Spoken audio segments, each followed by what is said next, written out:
नमः सर्वेभ्यः। अद्य मया सह शील् महोदयः अस्ति। सः इदानीं सद्यः लेवेल् 1 कक्षां प्रारम्भकक्षां समापितवान्। इदानीं प्रगतिः लेवेल् 2 कक्षायां पठन् अस्ति। तेन सह संस्कृते सम्भाषणं करोमि। शील् महोदय, कृपया भवतः स्वपरिचयं करोतु। नमो नमो महोदय। सर्वेभ्यः शृण्वद्भ्यश्चापि नमो नमः। मम नाम शीलः, परन्तु आरभ्य पूर्वम् अहं किञ्चित् वक्तुम् इच्छामि। अहं केवलं 6 मासात् संस्कृतं पठामि, तथा अद्य च अहं सम्भाषणं कर्तुं यते लिखितटिप्पणीभिर्विना। तथा अद्य मम शौर्यं दर्श्यते, परन्तु निपुणता न दर्श्यते। सर्वे मां मर्शयन्तु। तत् उक्त्वा स्वपरिचयाय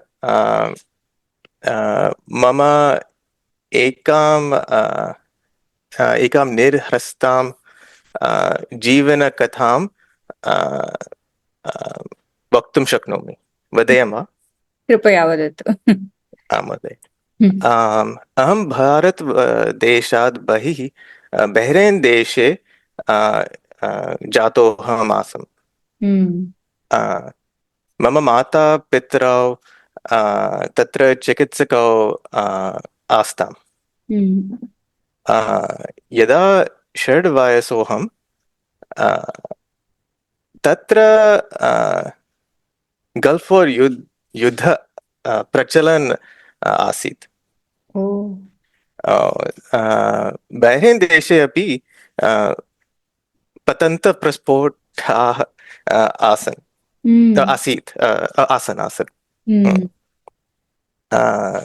मम एकं स्पष्टस्मरणम् अस्ति।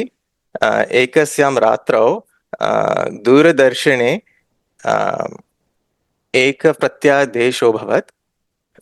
सो वदत्, ज़हलल् खतर अरबी भाषायां। तत् इत्युक्ते अत्यन्तापायोऽस्ति। दूरदर्शनस्य पाटले एतत् अपि लिखितं, सर्वाणां ग्रहाणां दीपाः निर्वापितव्याः सन्ति। नो चेत् दीपज्योति आकाशे प्रस्फोटविमानैः द्रक्ष्यते।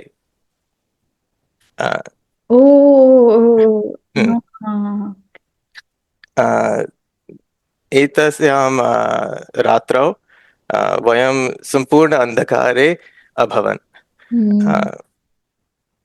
ततः परं मम मातापितरौ चिन्तितवन्तौ, इतः बहिः गच्छेम। वयम् इङ्ग्लेण्ड् देशम् अगच्छाम। यदा 10 वयसोऽहं वयम् अमेरिका देशे न्यूयार्क् प्रदेशम् अगच्छाम। तत्र अहं मिडल् स्कूल्, है स्कूल् समाप्य न्यूयार्क् सिटी नगरम् अगच्छाम। विश्वविद्यालये सङ्गणकशास्त्रं पठितुम्। सङ्गणकशास्त्रस्य पत्रं प्राप्य अहं सियाटल् नगरम् अगच्छम्। माइक्रोसॉफ्ट संस्थायाम् उद्योगार्थम्। अस्मिन् मार्गे चलचलनासं परिणितोऽहं कथञ्चित्। मम 3 पुत्राः अपि जाताः अभवन्। इदानीम् अहं माइक्रोसॉफ्ट संस्थायामेव कार्यं करोमि। अहं संस्कृतं पठामि च। उत्तमम्। बहु भयङ्करी कथा आ, अस्ति भवता। आम् आम्। तत्समये बहु कष्टं अ, अ, अभवत्। आसीत्। हम्म, भवान् मूलतः भारतदेशात् एव खलु? आम्, अहं भारतदेशे कदापि न अवसम्, हम्म, परन्तु बहुवारं गतवन्त गतवान्। हम्म, अ, यद् 20 वयस् पर्यन्तं अहं भारतदेशस्य अ, वासी हम्म। आसम्। अ, ओ, एवं वा? आम् आम्। 20 वर्षेभ्यः पूर्वं भारते अवसत् भवान्? I was a citizen. ओ, ओ, यदा 20 वयसोऽहं हा, ओ, तदा पर्यन्तं भारतीयप्रजा आसीत् भवान् तदा? प्रजा हम्म, आम् आम्। अस्तु। कथं संस्कृतभाषायाम् आसक्तिः आगता भवते? मम संस्कृतस्य अभिरुचिः कथम् अभवत्? हम्म, एषः प्रश्नः अस्ति वा? आम्। आम्, अहं तस्य प्रश्नस्य अ, उत्तरं स्पष्टं न जानामि, हम्म, परन्तु प्राय प्रायः एतत् कारणं भवेत्। अ, अहं भारतदेशात् बहिः हम्म, जन्मादारभ्य अ, अ, अ, अवसम्। हम्म, इदानीमपि बहिः वसामि। हम्म, तथा प्रश्नाः सदा पृच्छ्यन्ते, अ, भवतो नाम्नः उच्चारणं कथमस्ति, अ, भवतो वस्त्राणि अ, तथैव किमर्थं सन्ति, अ, भवत भवतो भोजनं किमर्थम् अतीव कटु, अ, अ, भवतो देवाः किमर्थम् एतत् अकुर्वन्, अ, अ, एते प्रश्नाः सन्ति। हम्म, तथा अहं अस्माकं धर्मस्य संस्कृत्याः अन्वेषणं करोमि, हम्म, परन्तु तत् अन्वेषणं अ, किञ्चित् कठिनमस्ति संस्कृते विना। हम्म, अ, संस्कृत अस्माकं संस्कृत्य संस्कृत्य प्रतिष्ठा अ, अस्ति। संस्कृतेः प्रतिष्ठा अस्ति। आम्। अ, तथा मम अभिरुचि स्वयमेव अभवत्। हम्म, आम्, बहवः वदन्ति यदा अहं भारते आसं तदा मम बहु एतस्य मूल्यं न ज्ञातवान्। यदा अहं भारतात् बहिः गतवती बहु तस्य मूल्यं ज्ञायते इति। भवान् तु आम् बहु अन्यदेशेषु एव आसीत्, अतः भवते अधिका आसक्तिः भवति इति अहं चिन्तयामि। आम् आम्। किमर्थं संस्कृतभाषा शिक्षणीया इति निश्चितवान्? संस्कृतिं ज्ञातुमेव वा अथवा अन्य कोऽपि कारणमपि आसीत् वा? अहमपि पूर्वमेव अवदम्, मम अभिरुचिः कथम् अभवत्, परन्तु अन्यकारणम् एतत् अपि अस्ति। अ, मम पुत्रः शीघ्रं वर्धन्ते। अ, एकस्मिन् दिने अहं चिन्तितवान्, यदा अहं तान् संस्कृतं पठितुम् इच्छामि, तर्हि पाठयामि, तर्हि तेभ्यः पूर्वम् अहं संस्कृतं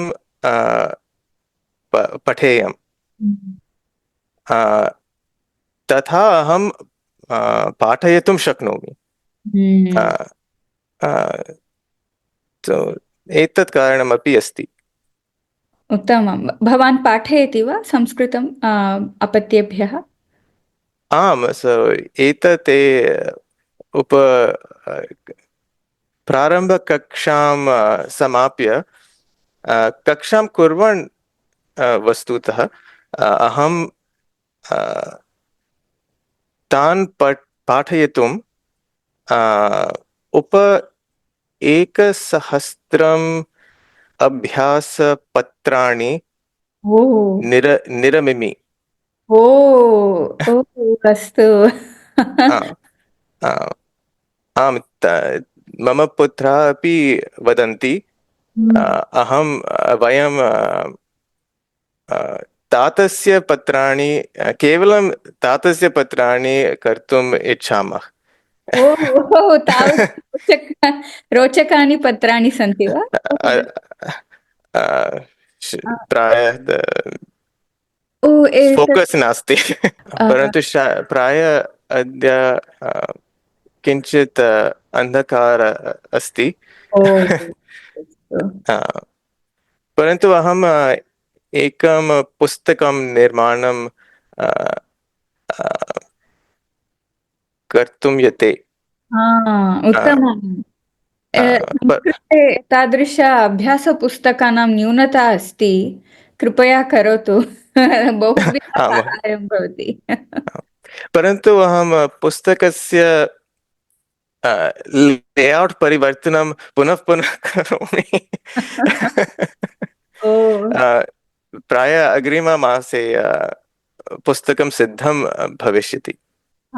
उत्तमं। यदा सिद्धं भवति तदा पुनरेकवारं तादृश पाड्कास्ट् कृत्वा तत् पुस्तकं सर्वेभ्यः दर्शयतु। वयं लिङ्क् स्थापयामः केपि। निश्चयेन। पत्राणि एवम् अभ्यासपत्राणि बहु रोचकानि सन्ति इति मन्ये।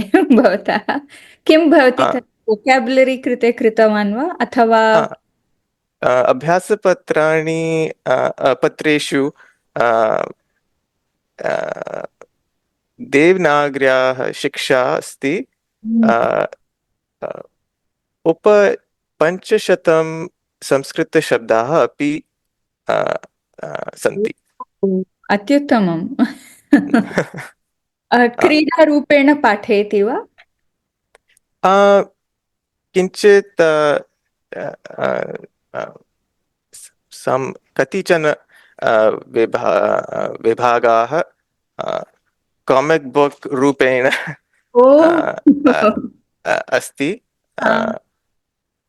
कति सन्ति कतिचन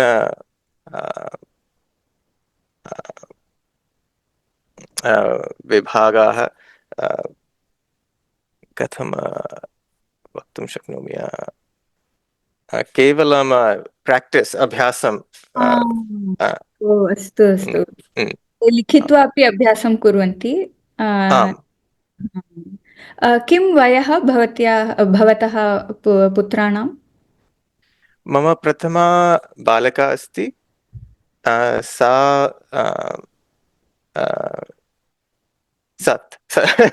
7 वयसा। मम पुत्रः 5 वयस्सः। मम द्वितीयः पुत्रः। तृतीया बालका अस्ति। सा केवलं 6 मास वयसा। अस्तु अस्तु। तर्हि एतौ संस्कृतं पठतः गृहे भवानेव पाठयति? बहु रोचकमस्ति, बहु प्रेरणादायकम् अहं चिन्तयामि। बहुभ्यः पितॄणां कृते एतत् भवान् यत् कुर्वन् अस्ति बहु प्रेरणादायकं भवति। Namaste. Do you want to understand the meaning of Sanskrit shlokas or texts yourself without depending on translations? Are you interested in exploring the Indic knowledge but lack of Sanskrit knowledge is stopping you?